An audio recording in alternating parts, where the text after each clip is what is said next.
Allison's been practicing, ladies and gentlemen. Go easy on her anyway. Now the pressure's on, right? Yeah. All right. Stanley's in place. Right there. And we're ready to go. You ready to go? Am I recording? Are we doing this? Here we go. Do it. Episode 2 of the pre-roll. Tim Moreau seeks out information on the tech news thieves by meeting a dark man in an even darker alley. Watch Tim's back. Support the Daily Show at bit.ly/helpdtns. Next time on Ace Detective, find out what the shady informant has in store.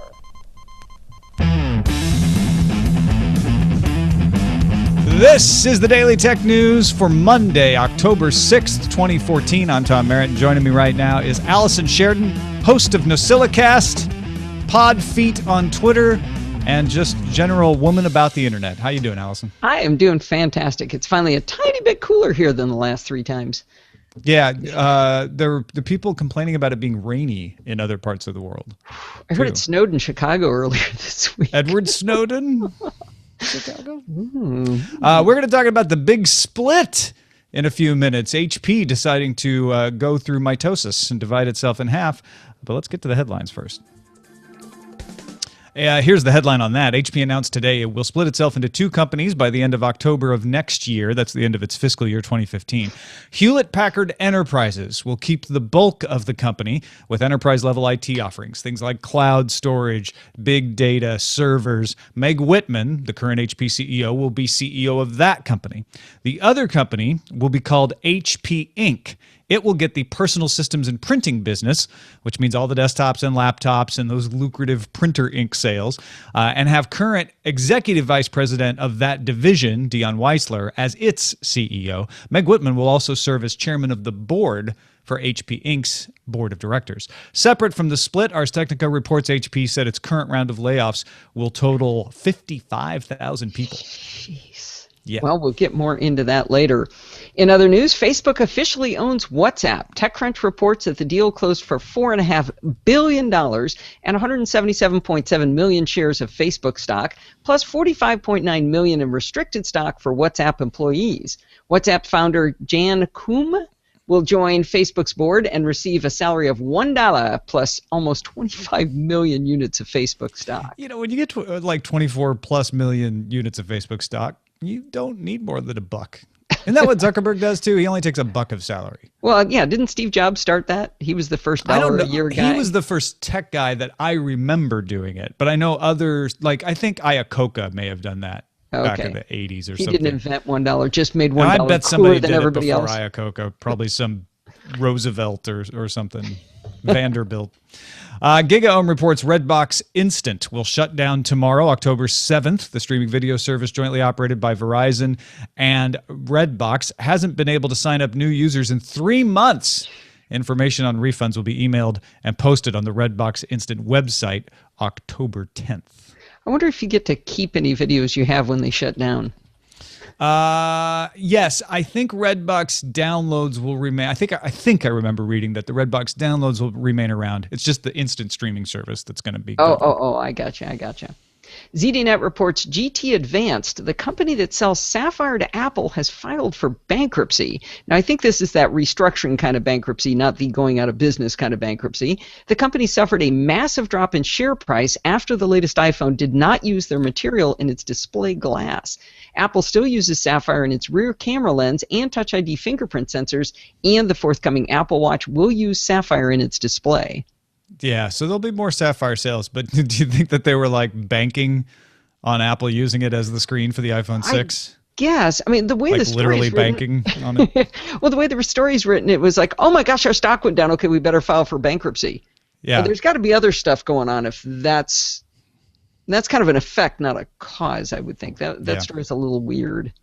Reuters reports Samsung is going to avoid or hope to avoid those sorts of scenarios by spending $14.7 billion on a new chip facility in Pyeongtaek, 75 kilometers south of Seoul, if you don't understand my pronunciation. It's Samsung's biggest investment yet in a single plant. Samsung is the world's top memory chip maker. A lot of people forget that. Chip making is the only steady profit generator in the company. Profits from Samsung's semiconductor division are expected to actually surpass profits from the handset division for the first time in more than 3 years.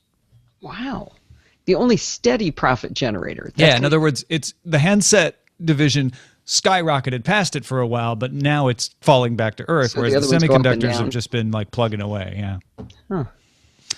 Time now for some news from you. These are things submitted in our subreddit. We hope you're enjoying the subreddit. It's at dailytechnewsshow.reddit.com. We know a lot of people do.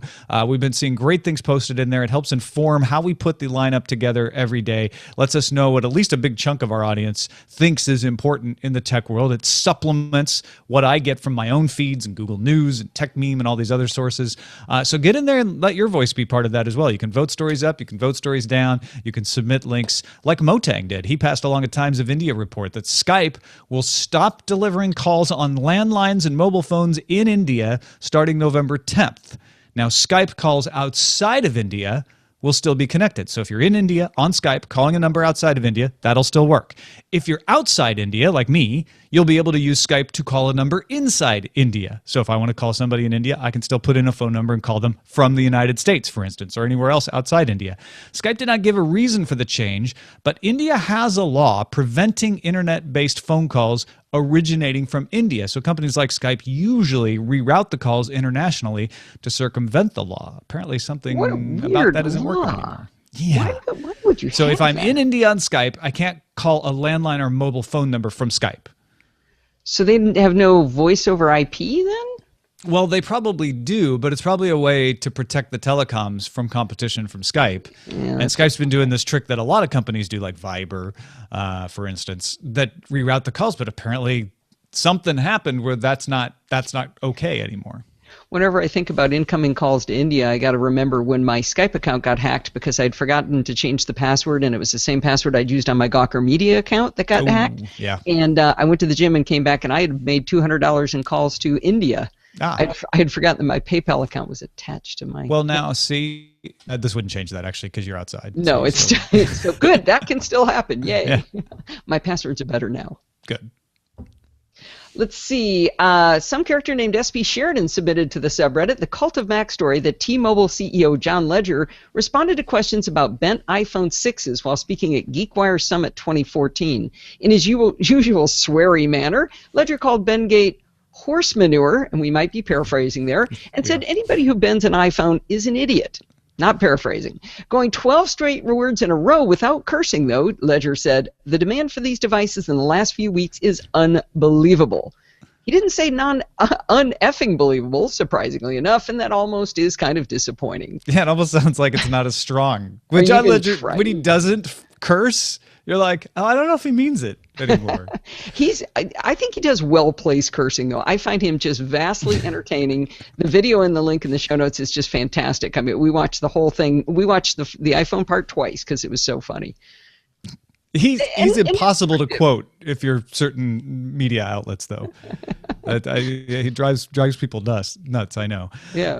Sunbun sent us the Verge report with the latest info on Microsoft's ongoing attempt to turn your entire living room or den or basement, wherever you have your Xbox, into an interactive gaming environment. Yes, this is IllumaRoom that we heard about at CES. It's back, and it has a new name and new capabilities, now called Room Alive. The latest concept demo uses video projectors to map the room and the Kinect sensor to track your movement, allowing you to interact with the games on the walls of your living room, or any room, actually. Right now, the system is a little too expensive to live out in the wild, but Microsoft really believes it will get cheaper soon. So hang in there. Someday you'll be playing a game and banging your shin against the coffee table because you're playing Halo, not just the Kinect balloon game. That sounds really fun, but that does sound really expensive. How many Kinects and how many video cameras you'd need? Well, I think that, yeah. I mean, you got to bring it down to where it just works in one Kinect in your in your room. But the IllumaRoom thing that they showed off at CES was impressive. So I like that they're keeping this alive and they're making progress. It reminds me a little, certainly not as dramatic and certainly not as well received as the Oculus, where they're saying, look, we're continuing to work on this and we think it's cool and we're making advancements. And that's what Oculus has been doing. I think people are a lot more excited about Oculus than they are about IllumaRoom, but it's still pretty cool. Yeah, maybe you don't look like a dork with it on your head at least. That's true. For the fashion conscious, this may be a better opportunity. MikePKennedy sent in an article that I think is really, really cool. The U.S. Navy is building swarm boats. These are automated small patrol ships that help protect larger naval vessels while they can resupply and port to prevent incidents like the attack on the USS Cole in 2000. Evidently, while they're resupplying, that's a very dangerous time. Wired magazine describes the technology as autopilot on steroids, allowing a human operator to control the small craft with a laptop. A swarm boat could also be used to deploy Navy SEALs on a beach and then go back to sea and await instructions. Now, these autopilot, what they're talking about there is that the person with the laptop, all they're doing is saying, this is a friendly ship, you need to protect it. That one over there, that's a bad ship, go attack it. The swarm boats actually figure out how to execute on that command. So they're actually driving themselves around saying, oh, I'm going to go eat that one and protect this one. It's like a Zerg rush. You just select your swarm boats and you click over there and you're like, that's what you're after. Go. Yeah. We really need to build up our StarCraft player base. And thankfully Korea is our ally, so maybe we can draw from them.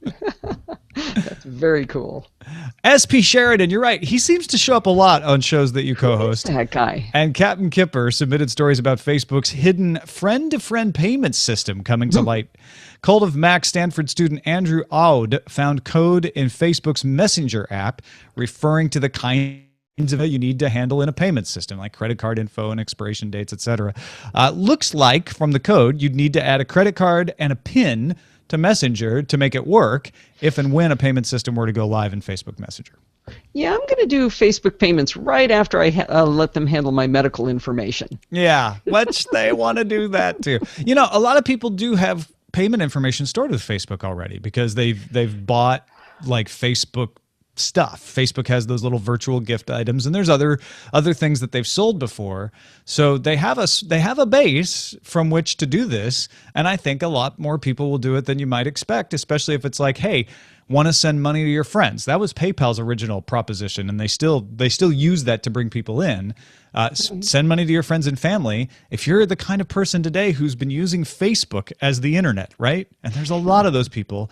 I could see them saying, oh, you mean I can send money to my mom this way? Great. I'm totally going to do that. Do you get the feeling there's only 2 to 3% of us who actually are terrified of this kind of stuff, and the rest of the world's going, okay, that sounds fun? You know what I think? Yeah, I think there's probably 2 or 3% of us who are actually concerned. I wouldn't even say terrified, but like, you really need to be careful and do this right.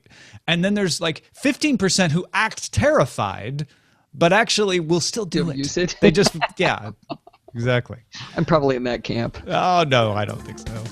That's a look at the headlines. All right, let's talk about HP. Hewlett-Packard Enterprise, which HP in their press release says will define the next generation of technology, infrastructure, software, and services for the new style of IT. Now, that's full of marketing speak, but it's backed up by OpenStack Helion, their cloud operation, big data, rack mount servers, HP Financial will be part of this company. This is very solid stuff. They may not be as strong as some of your Cisco's and IBM's out there, but they're right there in that camp. This is the part of HP that's doing very well.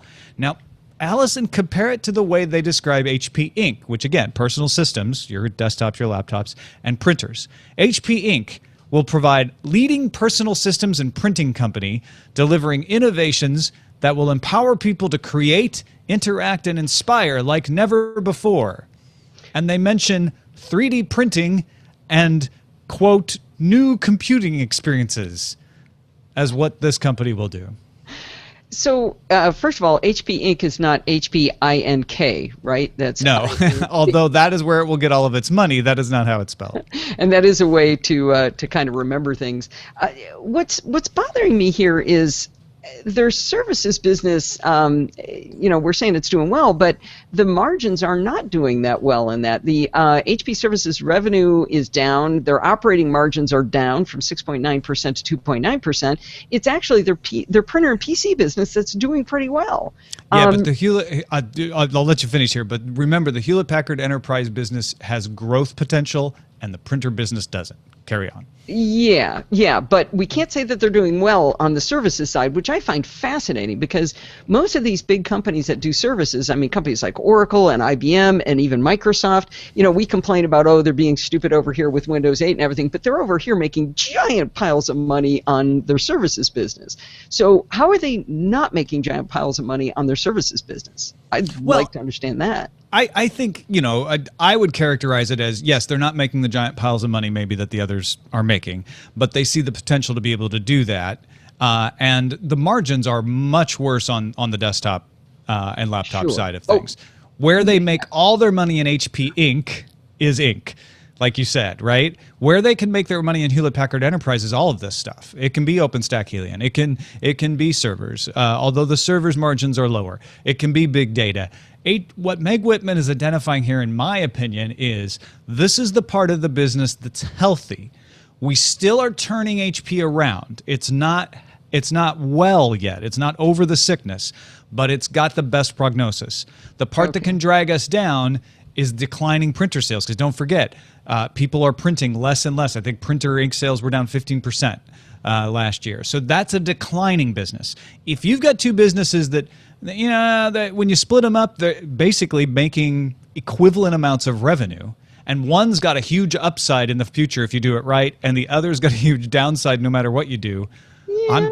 I'm sticking with the one that has the huge upside, and that's what Meg Whitman is doing as CEO, while hedging her bets and saying, I'm still going to be chairman of the board of the other one. I'm going to be involved in both of these. If well managed, that's a correct statement. But their printer and PC business is sitting at 18.2% operating margins, where on their enterprise business, what are they at? They're around 14%. Oh wait, no. Sorry. I lost the number. Something 6.9 to 2.9%. It was their drop. So they're not even going in the right direction on that yet. So they're saying it's healthy, but I would have liked to have seen that to maybe be going in the upward direction. Well, and that is the right question to ask, which is, can you actually turn this boat around? And I think what Meg Whitman is asking investors, and investors seem to be responding positively to believe, is we are turning the boat around. Like, yes, there's a drop, but it's not as bad of a drop. And we all know that the ocean is bigger over here. HP Inc., on the other hand, it's got great numbers. Its revenue looks amazing because you can make so much money off of selling ink and printers. Well, just ink, not the printers. But that's a rating. That's a lake in California. That thing's drying up, and we need to. Terrible analogy. We need to strategy. Well, it's an apt analogy, if a terrifying one for us out here. But we need to split that off before it brings the other one down, is essentially how I see this. Now, a lot of people are criticizing, the big criticism I've seen for HP or Hewlett-Packard Enterprise is that by splitting up, they lose a scale advantage that is estimated to cost them around $1 billion. Not just being able to buy bulk chips. Right now they can make huge chip orders for both sides of this business that get them a discount. But in other efficiencies of having everything together, Whitman told Recode, we will have a supply chain arrangement that will allow us to negotiate with them as one company when it makes sense to do that, and to negotiate as two companies when that makes sense. That's interesting. In other words, she's saying, we're going to still collude. I should not use collude. That is a legally loaded word. We're still going to team up and buy chips together for cheap. How long is that going to last, though? Because let me tell you, HP Inc. looks like it's being dusted off for sale.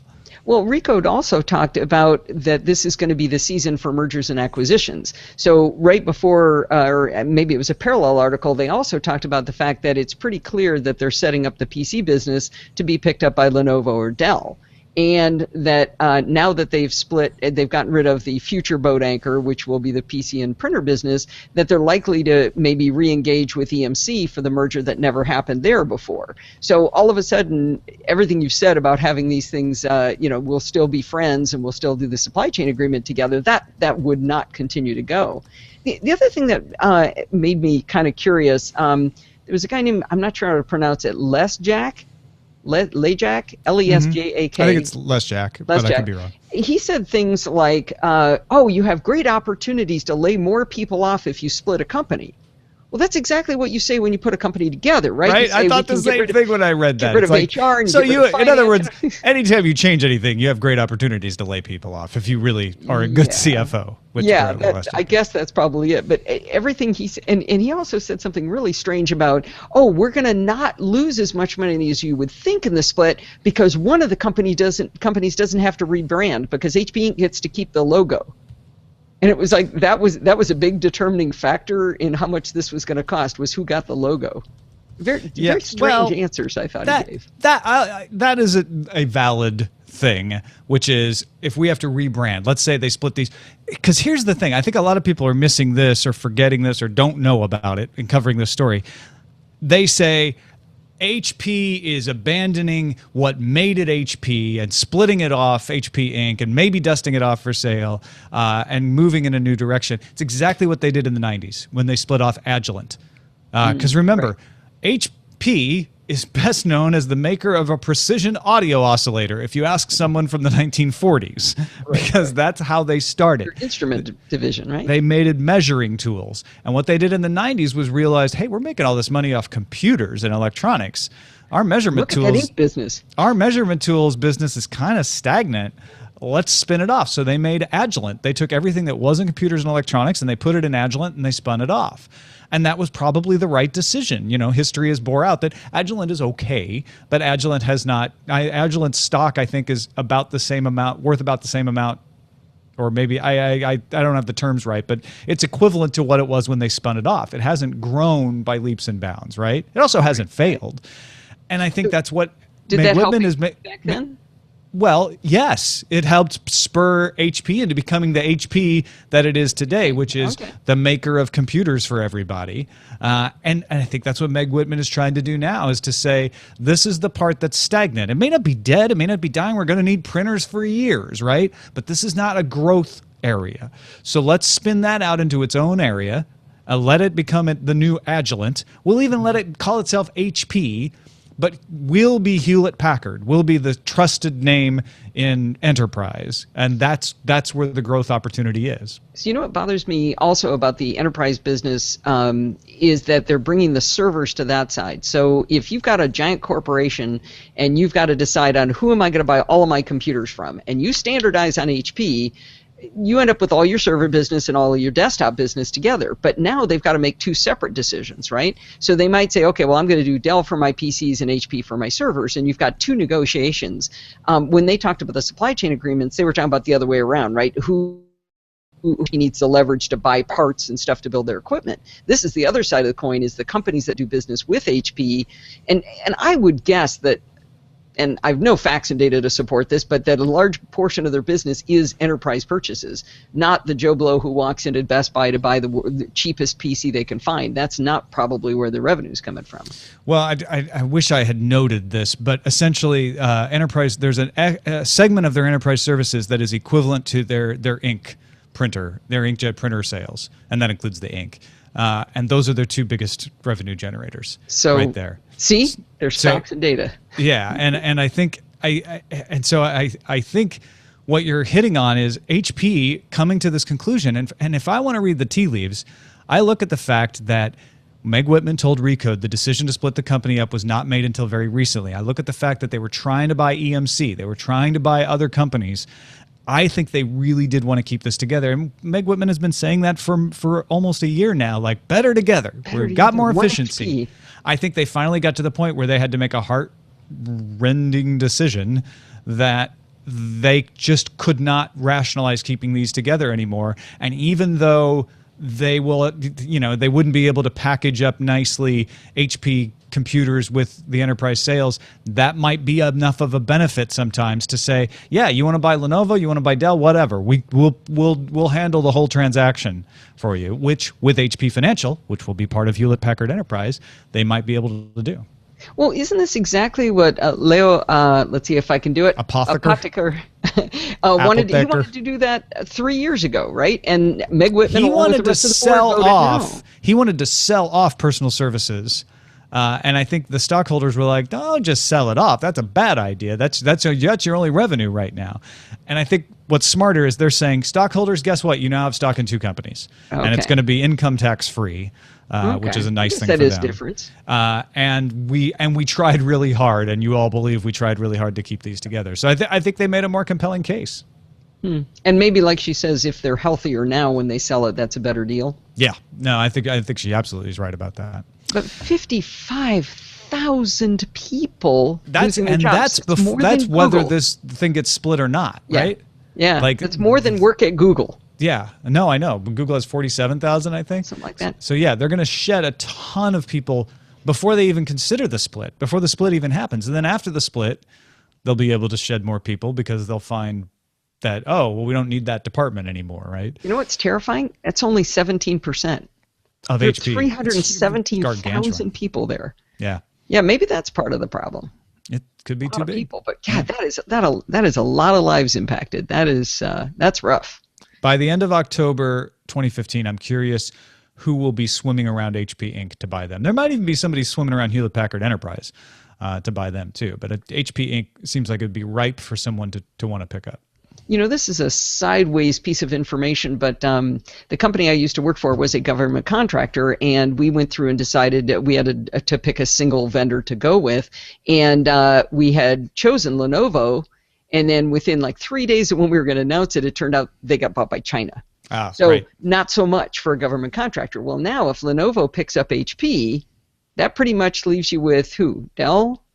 You mean you were going to go with ThinkPads and then Lenovo bought them because Lenovo's a Chinese company. Yeah. Right. Well, all the HP, the desktops do. But so who's left? American company. Dell? Well, Lenovo is an American and Chinese company. They have dual headquarters. Yeah, but it's a Chinese-owned corporation. Dell is going to be, if someone from China, like let's say Lenovo picks up HP Inc. It's not impossible. Right. And a government contractor doesn't want to deal with them. They'd have to go with Dell, I guess. That's it, right? That's all who's left. Well, or there are other companies that are not in China. They're in Europe. They're in India. They're in Israel. I mean, we used to compete Compaq and HP. Yeah. The problem is I think the problem is that you don't need those desktops as much anymore. You can go to Samsung and buy Chromebooks and deploy them for a lot of people. Maybe not for every job, certainly not for every job, but you need desktops in fewer numbers. That's what's causing all of this problem right here. Is you don't actually need the equipment in the first place. Not in the numbers that you used to, yeah. That's true. All right, let's take a quick look at the calendar. Tomorrow, October 7th, the Kinect goes on sale standalone. So if you bought one of the Xbox Ones without the Kinect and you've changed your mind, you can pick one up for $149. Also tomorrow, Microsoft's Project Spark, game creation tool for PC and Xbox One, goes on sale in the Americas on October 7th, in Asia Pacific on October 9th, and in Europe on October 10th. The retail version will sell for $40 US. And the Cutting Edge IT and Electronics Comprehensive Exhibition, also known as CTEC, begins tomorrow, also known as today because it's in Tokyo, actually just outside of Tokyo, Japan. Our pick of the day comes from Omnimano in the chat room. Fully functional Reddit rendered as a programming language. Looks like Python, PHP, and others. Important for developers, allowing Reddit browsing in a more discreet fashion on company time. It's codereddit.com, CODEREDDIT.com. Go take a look at it. From a distance, it just looks like you're looking at code. It really does. If you look up close, you can tell that's not code, that's Reddit, which is exactly what you probably want if you're looking for something like this. I love clever people. Did you ever do this, Allison? I guess you weren't. It would have been weird to see too much code on your machine, I'm guessing. No, not too much. Yeah. Thanks to feedback at dailytechnewsshow.com, and you can find my picks at dailytechnewsshow.com/picks. A couple of messages before we bow out of here. Mike in Tampa was playing around with his new iPhone 6 Plus and came across a new option called Wi-Fi scanner in the settings for airport utility. After enabling it and opening airport utility, I now have the option to do a Wi-Fi scan. Even better, the info button on the bottom right goes to a nice summary page showing all of the access points grouped by frequency and channel. Not sure if it's limited to the 6 Plus, or all devices. I heard anyone else mention it, so I figured I'd pass it on. Ooh, I like that it sorts them by channel. It's interesting to see like which devices are broadcasting on multiple channels. There's a couple of channels in my area that I was not aware there was a broadcast on. I gotta go play with that. Yeah.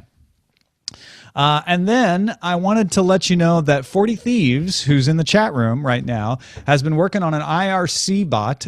We use something called Showbot when we record the show live to let people suggest the titles that we create for the show. And for the last couple of weeks, he's been working on a bot. He's ironed out most of the bugs. Here's what 40 Thieves writes. I'm calling it Best Of Bot. It's designed to help find the best moments of DTNS for an end-of-the-year Best Of show.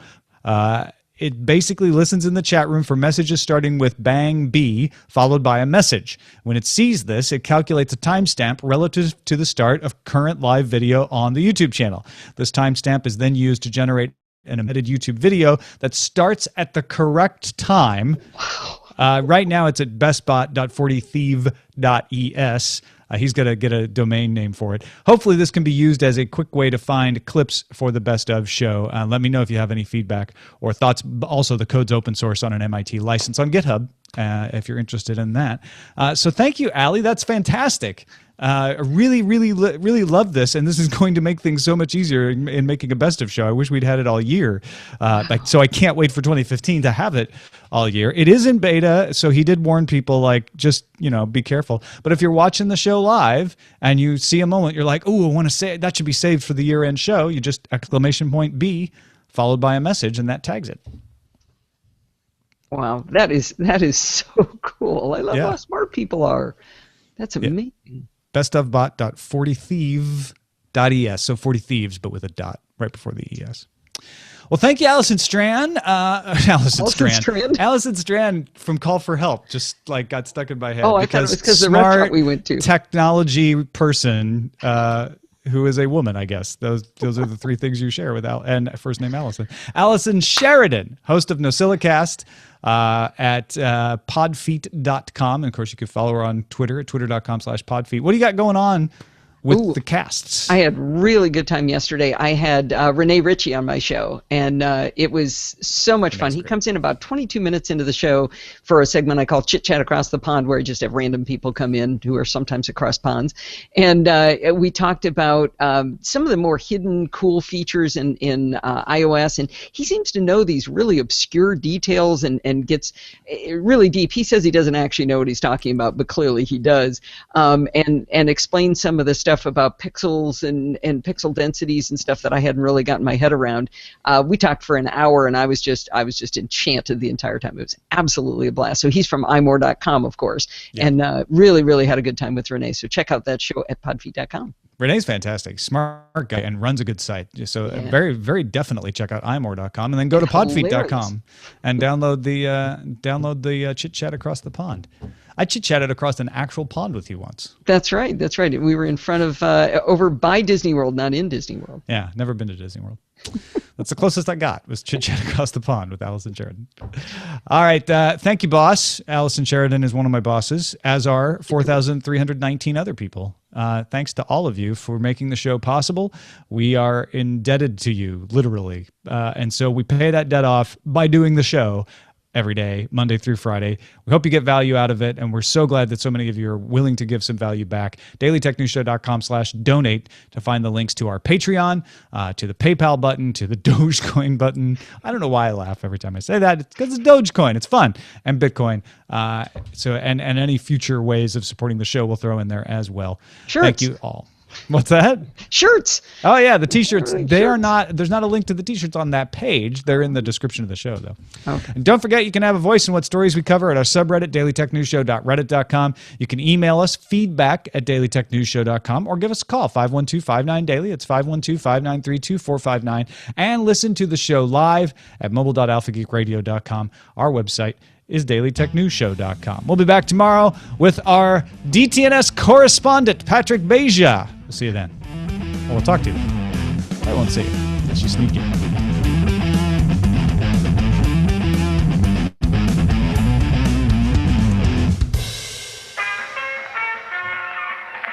podcast is part of the Frog Pants Studios Network.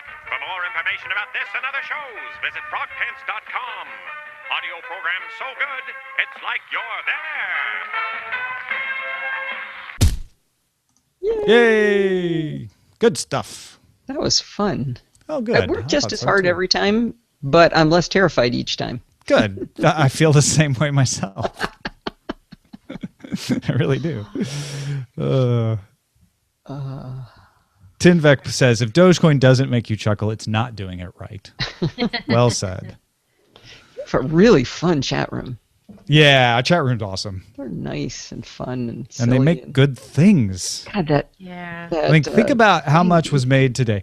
We have Tinvec and Sebgons making the Tim Moreau seeks out information on the tech news. pre-roll thing. Then we've got OmniMono with the pick. We've got the email from Mike in Tampa. I don't know if he's in the chat room, but we got 40 Thieves making the bot. Al Khalif has made Showbot. Just it's amazing. The community is. What do I do if I have a not awesome programming job that I want people to volunteer for in the chat room? What do you mean not awesome? Well, someone just made us this amazing, like, hey, let's clip the best of show moments, but we have an entire year's worth of shows that we have to go Before back and that. look at. Right. for So what do we this do about the year. rest of the year? Yes. So let this serve as my official notice to the chat room. I'm accepting volunteers. I will put up like maybe a doc or a spreadsheet saying who would like to look at which episode, and just find me some best of moments. Because I just thought, like, what if I had to look at them all, and I sort of fell over a little bit. I wonder if you can Well, I do know you anything were by logging scanning notes. You were logging a few at one point. weren't you? There is a document that Jackie Hearn created, like, that's a best of, which is probably where they should go. So Okay. Yeah, that's it. yeah, that's Seb Gons is right. We should just create an archive, and everyone can pick an episode and run through them. Ooh, good And idea. that's, you know, like, if every person who's in chat right now picked an episode, we'd probably have all but like 30 of them done. So that's my next thing, and I've got to get that done by like November. So more to come, but you have been, Isn't November less than a month away? yes. How terrifying is that? Next year we won't have this problem at all. Well, the problem this year is when I started the show January 2nd, I wasn't sure there'd be any best of moments. Right. You know, it could have just sucked all year. Well, yeah, but the moment Molly invited the entire internet to your show, that ensured that there would at least be one best of moment. Just Molly doing it. Yeah. Just yeah. Molly doing that That was ensured that it was worth having. I forgot about that. I did not, because it is top of my list. Good. Like 6 random people showed up in your show. I can't remember. I remember Ashley Esqueda being one of them. There was somebody else whose name I recognized, and then a few chat room names I recognized. Right. And I felt bad because I'm just like hanging up on See, best of. Right? Yep. It's worth it. All right. HP/2. Oh, right. Sorry. Divided by 2 is what that means? Oh, HP divided by 2. Yeah. Okay. That Yeah, I makes didn't sense. get it right away. I like HP Inc. Because, of course, it was my joke. Yeah, that's a good one. Why. Did you invent that on the fly? Because that was impressive. Because you kept saying HP Inc. on. Yeah. It's like, I- I'm going to Google it to see who else invented it. well It's, put. gonna be, it's actually going to be Else. almost impossible to tell because, Yeah, how are you going to Google HP Inc.? yeah. No one. I'm I see fine with it, you know, the even if somebody headline. else did use it. Yeah. Payface and face payment are hilarious, too. Payface just isn't that an IT crowd? What was the one in IT crowd? Face It place. crowd? You mean IT crowd? You can say it either way. Really? It's Yeah, acceptable? it was originally supposed to be IT crowd, and then everybody kept calling it IT crowd, and its Wow. creator said, "Yeah, it's fine. Call it IT crowd if you want." How But it's supposed to be like on a play on the it, the it girl, the it things. If Okay. you remember that, and I guess it didn't work. I remember sitting in Ireland when we met Bart for the first time, well, first and only time, sitting in his kitchen with the IT crowd up on a laptop on his kitchen counter watching it. That's how I was introduced to it. Ah, yes, but they Think had. cheese splits. Think of the printers. I like that, too. Oh my God! That's a divorce kids joke. I love that joke. I love that joke. That's definitely good. Sorry, Leo Apotheker. Now I can pronounce it. Now, yeah, both of us got it right finally. Leo. It's Leo. Leo. Another good one. Think of another good one. Think of the WebOS children. I love Divorce Kids. That's a deep cut. The deep cut. WebOS. Right. Yeah, where did WebOS go? LG owns WebOS now. Oh, Apple drops Sapphire and it breaks. Nah. You're right. I don't understand that story at all. And I wrote it, and so I'm to blame that I didn't dig deeper because it made what I wanted to say about it was I think this sounds like Wall Street crap, which is, that I'm caused sorry. it. Yeah, but then I thought that wasn't like something Tom should read. But it just sounds like that gut Wall Street reaction where they're like, it wasn't in the iPhone 6, bad company. Where it's like it's going to be in the watch. Well, I'm still with Allison, though. Like, even if your stock takes a dump, you don't file bankruptcy. Right. No. So something else is going on there. There's more to that story, and I felt like irresponsible for not digging deeper. But like, Now, I looked, and it just... it is to your credit that you felt like digging deeper, and it would have been cool if you did. But I felt okay with it as it was, simply because the tech of it is, hey, the folks who made the Sapphire thing are filing for bankruptcy, and isn't That's that interesting. Yeah. And why it becomes a business story of why. Right. I guess that's fair. Well, no, Apple was blamed for dragging down the stock market last week, right? It was all Apple's fault. Apple always gets blamed for all kinds of things. Business. Well, no, I'm gonna keep my crazy notions to myself. This is a very responsible show. We keep it responsible. Gotcha. Let's see. All right. So Molly. Oh, I thought it said Molly invented the entire internet. Yes, she did. well, she had help. Her and Al Gore. Oh, you know what I'd like to know, Tom? You talked, I think it was in an after show. Friend face. Thank you, BioCow. Okay, yes, go ahead, Alice. You talked about the limit that you hit when archive.org was not able to hold it. What was that limit? How could you tell that you'd hit a limit? Because people couldn't download it anymore. At all? It's not like a set limit that they are like, when you go above this amount, I think it's a natural limit that Archive expects this much traffic at any given link, and so it builds its network to accommodate that.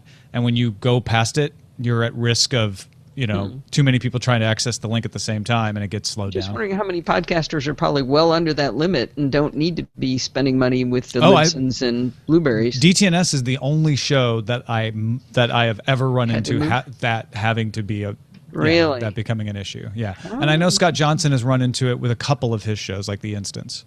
But yeah, an Archive, from what I can tell, and I've been waiting for someone to disabuse me of this notion, they don't mind. They're like, we want to have all of this information. We're the library of the internet. So yes, please file a copy with us. And if you want to use it and link out to it, that's great. The downside of it is, at a certain point, they're not going to support the reliability of that link over time. So if everybody's trying to use it, and that's what happened to DTNS, everybody's trying to use it at once, they're not going to send extra resources to make that one available, right? And that's fair. That's. But for most podcasters, yeah, interesting.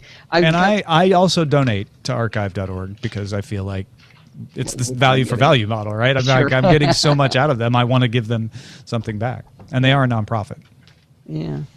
I had Stuart Chaffee on my show a while ago, and people were bugging me to have him on again. I could ask him whether they really want you to do that. Yeah, ask them what their attitude is about. I mean, their policy is clear. You're not breaking any terms of service or anything when you do it. But are they like, oh, we didn't really mean that? Or they're like, we hope too many people don't do that. Or is it like, no, it's fine. You'll run into that natural limit eventually anyway. Yeah. Yeah, I've always recommended for a starting podcaster to get a free blog account, Audacity, FeedBurner, and archive.org. Because eventually you'll have to, eventually you can upgrade all those tools into something nicer if you want. But you can do a podcast for free. I think most people who start podcasts really want to play with equipment, though, and they're like, well, I need a Pile PR40, and I need... If that's why you're doing it, that's different, then that's fine. But I do know people who are like, well, I would do it, but I don't want to spend all the money. And I'm like, well, that shouldn't be your... Yeah. That should get in your way. And I still upload DTNS to archive.org. I use their embeddable player. And that's how the OGG version is created automatically that So Metal you do Freak it anyway. puts in a Really? file. And yeah, and the video is hosted up there because the video isn't as popular. You're popular. I love watching it. You know, this show just supplanted watching the morning news for us. We used to watch television, and now we just carry my iPad around the room and try to get it to connect to Bluetooth. Do you need me to do more weather and celebrity gossip then, or Oh God, I've been so. traffic I- reports? Before we start watching you, we were watching, I don't know, the Today Show, and they've been talking about somebody's baby and it's like Northwest. one of the newscasters though had a baby, and so they bring the It's baby Savannah on. Guthrie. Oh yeah, they got to bring the baby on. We got to meet the baby. We got to meet the grandparents. But it's been going on for weeks. They've been talking about this baby.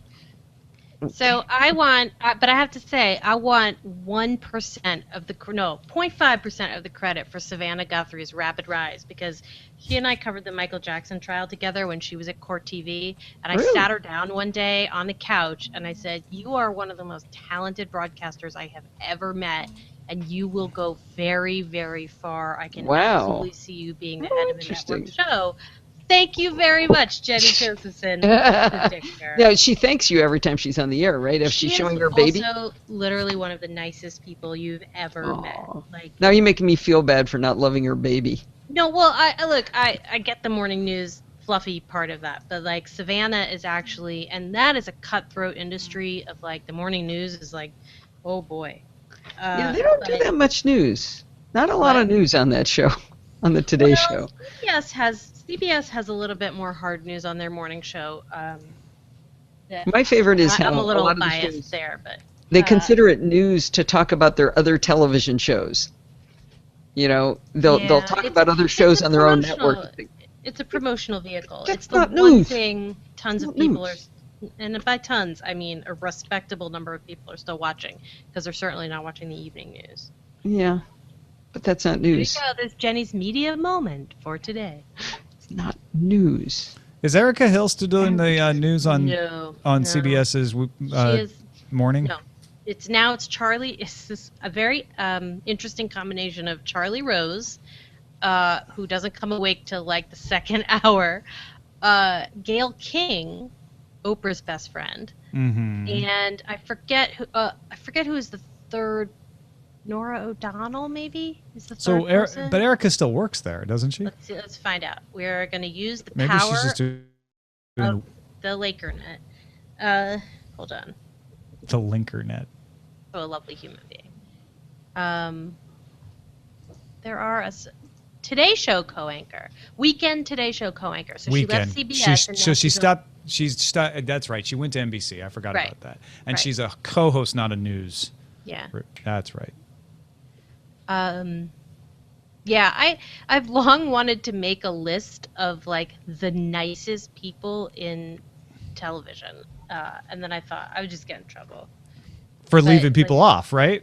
for It leaving wouldn't people be, It wouldn't off. be that you'd get in trouble for putting people on. It'd be like, why am Yeah. I not on that list? But like as literally an example of how to succeed at the absolute highest level and still be a basically good human being. And that is a very small list, but I'm lucky to have met a number of them. Look at me getting all nostalgic. All right. I am publishing, and I'm going to immediately be nostalgic for this episode. Remember when we did that Remember? episode about HP? That was so Good times. sweet. You know, I did put this in my document for the chronology of tech history because I feel like this is one of those events that, you know. Historical thing. Yeah. The You'll day look HP back. split again. Yeah, again. I tried to get a hold of a friend of mine, but she was an executive at HP until about 3 years ago. Worked there for 25 years, and I thought I could have gotten something fun out of her, but I couldn't catch her. That's too bad. That would have been Time. good. Yeah, it'll be really interesting 4 days from now when nobody cares anymore. Depends on how juicy it is. Mhm. All right. I think everything is good. Did you pick a title? Yeah. Where'd you HP splits. Think of the printers. Okay, that was good. That is the emotional resonant title. I'm a sucker for a think of the Think of the Whatever. children. think of the children joke. The Yeah. children. Well, the exciting news is I'm going to Costco after this ends. for the first time with my own card, and for the second time in all of time. How about that? Whose card have you been using? No, I never went. I went once with a married couple who was moving in LA, and I drove them there because they didn't have a big car yet. Gotcha. And I watched them have a 45-minute debate over what frozen items they should have in their house, and I was like, I'm never coming here again. And then it was a real married people discussion. I think Costco's a really dangerous place, though. I got out for under $300 once, and it's because I'd been there the day before. I came home with a Dragon inflatable boat one time. I don't own a pool. We filled it with water and put the kids in it. It was ridiculous. That's hilarious. All right. I'm going to say goodbye, video audience. You are lovely. Don't change a thing. We'll see you next time.